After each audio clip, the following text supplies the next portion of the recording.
Buenos días, asesorados. El día de hoy toca la clase de Psicología de la Personalidad y vamos a tocar el tema de la psicología humanista existencial.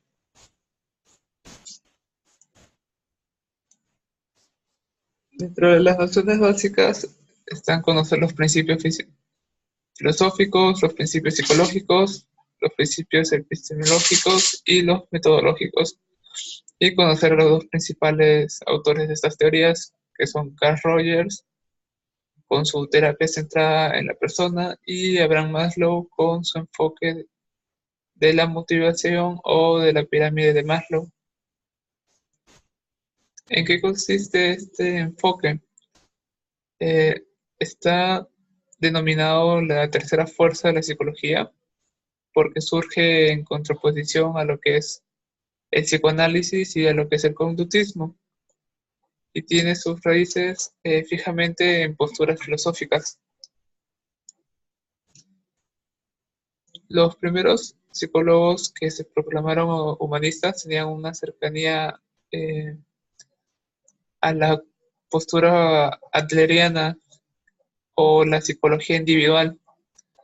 Antes de que se fundara lo que hoy se conocía como la Asociación de Psicología Humanista, los humanistas eran básicamente de distintas posturas, muchos de ellos derivados de lo que ya mencioné que era la postura adleriana,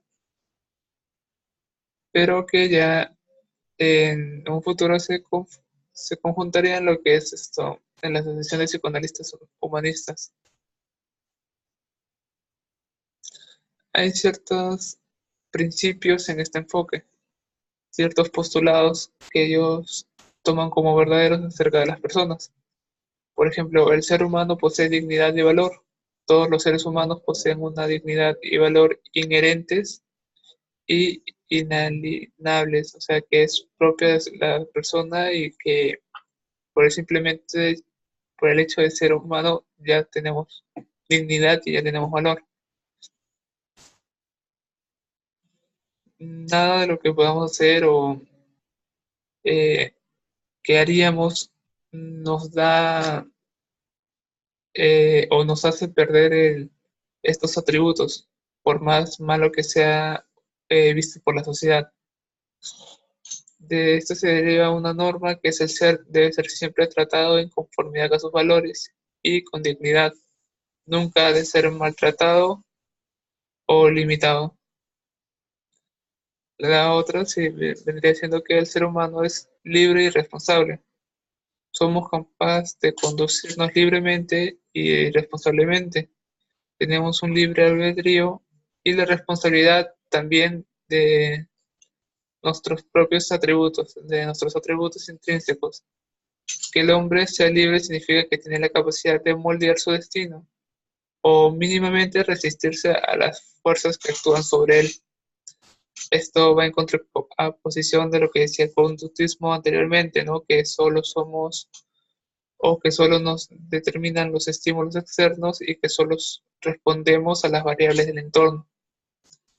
Esto, además, somos responsables de nuestra conducta porque siempre esta tiene su fin y su principio en sí misma. Solamente la persona puede actuar en su lugar, nadie puede reemplazarlo.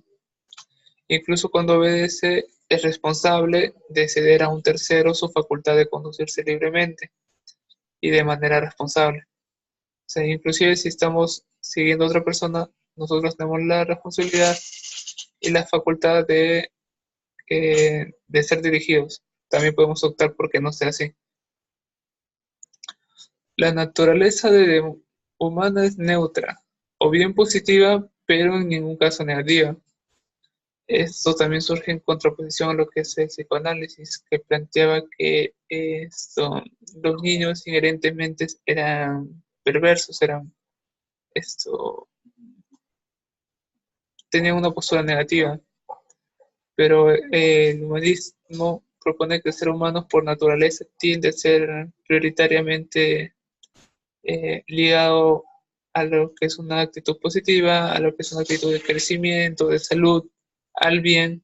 o al menos tiene la posibilidad de inclinarse por igual hacia el desarrollo y el establecimiento de todas sus facultades. O sea, saber elegir entre lo que es salud o enfermedad y bien o mal.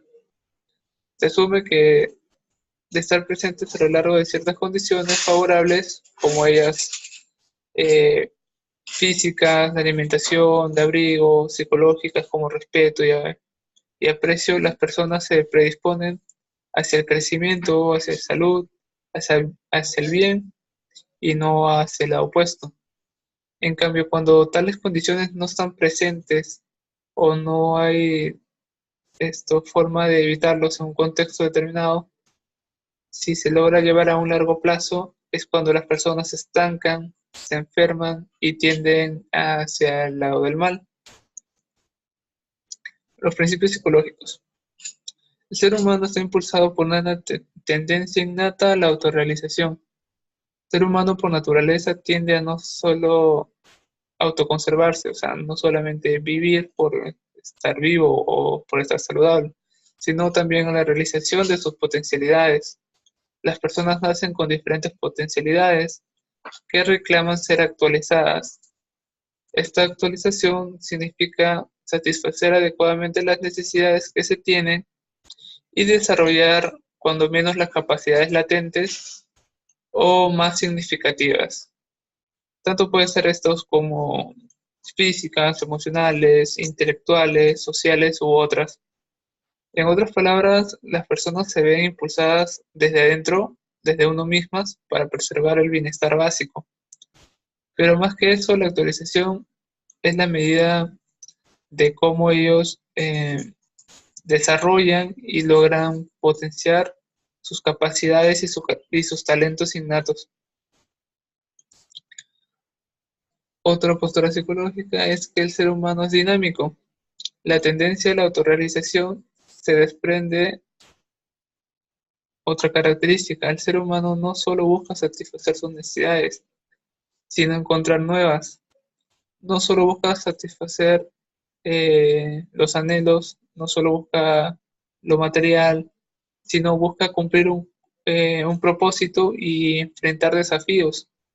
En ese sentido se formula que el principio de homo dinámico que supera al homo estático, es decir, que somos un ente dinámico y no un ente estático, dando cuenta en mejor forma de la organización de alternancia o la combinación entre estados de reposo y actividad, seguridad y novedad, satisfacción de las necesidades y la búsqueda de nuevos desafíos. El ser humano es subjetivo. Este principio da a entender que el ser humano no es objetivo ni omnisapiente, ¿no? Siempre es un individuo único y con ciertas circunstancias particulares que involucran defectos y gustos específicos, lo cual implica que conoce y siente y actúa a propio modo. Es decir, que la realidad que nosotros percibimos, realmente el foco de atención o cómo la percibimos depende únicamente de nosotros mismos. Para otras personas, un mismo hecho puede significar otra cosa. El ser humano es creativo. La creatividad no es una facultad que todos poseemos, más allá de los múltiples condicionamientos o aprendizajes. En tanto sujetos eh, que son libres y responsables y casi no son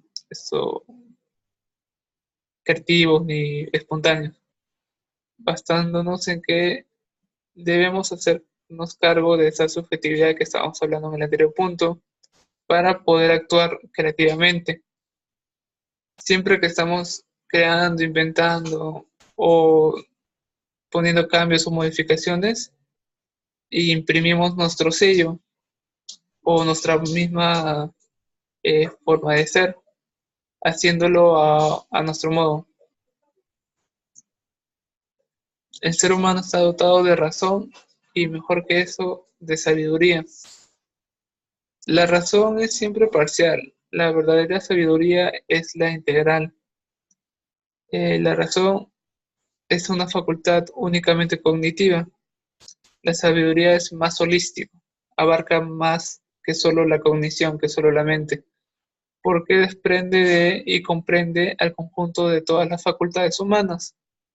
Comprende tanto las sensaciones, las necesidades de orden fisiológicas, las capacidades anímicas, todo lo que es el humor, el afecto, las cognitivas propiamente dicho, intuitivas y otras propias de las relaciones interpersonales.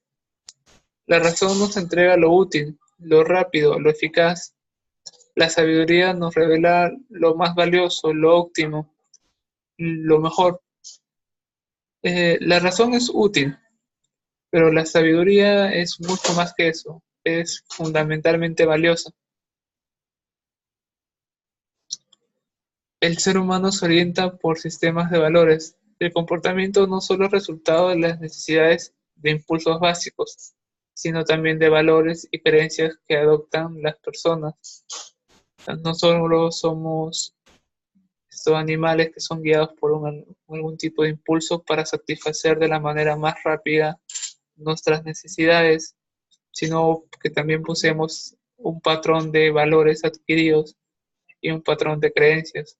Claro que estas pueden ser distintas si nacemos en un contexto sociocultural distinto. La conducta no solo es impulsada, sino es también guiada. Buscamos el significado y dotamos de significado al vivir, más allá de la responsabilidad y el libre albedrío.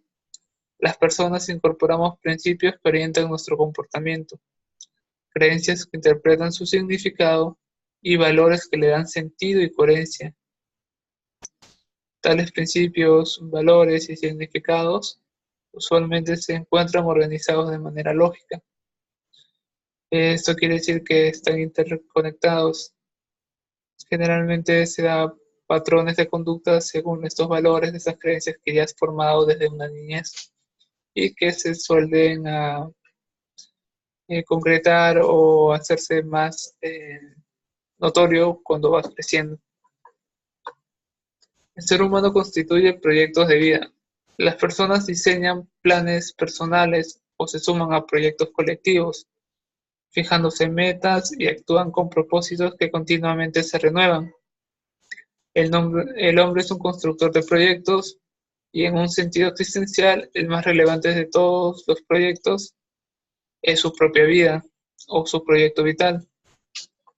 Tal proyecto es factible gracias a la tendencia de autorrealizarnos y la adopción de de un determinado sistema de valores. Por lo tanto, la existencia humana no es un simple transcurrir en el tiempo, o sea, no es simplemente vivir por vivir, ¿no? Sino la creación de un sentido construido temporalmente acerca de la creación de un propio proyecto, ¿no? De un proyecto vital. El ser humano es capaz del encuentro con otros. Como seres humanos vivimos en permanente contacto con otras personas. Cierto que en las relaciones sociales se suscitan imperfecciones, dificultades, conflictos. Sin embargo, deben aspirar al encuentro verdadero, un contacto genuino, honesto, respetuoso entre dos o más personas. Es decir, el humano tiene la posibilidad de vincularse profunda, auténtica y amorosamente con sus pares. Los vínculos de calidad enriquecen a los involucrados. Esto es bastante parecido a lo que después veremos con la teoría de Rogers. Los principios epistemológicos. Conocer al ser humano en cuanto humano. Este principio conlleva a tener la descripción de lo más completamente posible o holístico de lo que significa vivir como ser humano, es decir, vivir humanamente. Es lo que mejor retrata el dominio que representa toda la corriente humanista. El holismo, dentro de la psicología humanista, se caracteriza por tener una perspectiva epistemológica. Es una doctrina holística que sostiene que el ser humano es irreductible, es decir, que no puede ser comprendido en base a ninguna de sus partes por separado. El ser humano, en cuanto humano, solamente puede ser comprendido en su totalidad y en su cabalidad. Esto también viene en contraposición a lo que era el conductismo, que postuló por bastante tiempo experimentos en donde buscaba separar todas las características de la persona y crear una comparación de cuál es la media de normalidad, cuál es la media superior y cuál es lo que está abajo de la normalidad. La preeminencia de la comprensión por sobre la explicación. La corriente humanista critica a las teorías convencionales que persiguen identificar leyes universales que establezcan relaciones causales y que expliquen los hechos. Ellos asumen que las teorías comprensivas descubren mejor las relaciones de sentido entre los hechos. O sea, realmente no hay explicaciones generales ni relaciones completamente directas. Es un tema más multifactorial y en algunos casos puede ser más por un tema individual. El objeto de estudio es la experiencia. Acorde a esta postura humanista, no cabe sino atender el punto de vista de contacto entre el sujeto y el mundo en el momento en el que ocurren los hechos, o sea, en la experiencia. A través de la experiencia ubicándonos en el presente y a la vez de una postura personal, subjetiva e interna, por lo que cabe que cada experiencia es única y propiamente humana, como ya les he mencionado en el punto anterior. La teorización abierta. A partir de este principio se puede afirmar que las teorías solamente pueden aspirar a hacer aproximaciones más o menos adecuadas y por ende siempre son perfectibles del comportamiento. En consecuencia, al diseñar las teorías es mejor enfatizar desde un principio para que ellas no hagan una clausura o un cierre posible, sino siempre puedan ser modificadas y adecuadas eh, mediante de repente, otros descubrimientos posteriores.